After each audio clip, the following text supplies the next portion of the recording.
Generally, we tell customers their payback period is around the 4 to 5 year mark, depending on what their usage is and what their production's going to be out of their solar system as well. So space can often be, or size of system can often be, a restrictor as to what that may be. But if systems are sized accordingly to people's usage, you're generally looking at a 4 to 5 year payback period.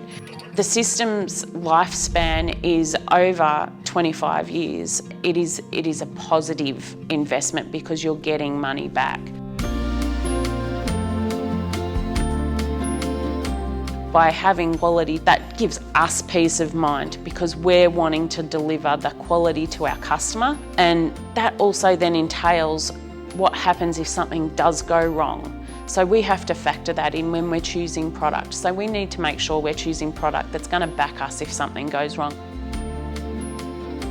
Having maintenance service on your systems as well, where we come out and check your systems once a year to ensure it's performing as it intended, that is vital to ensure the health of your system and the longevity as well.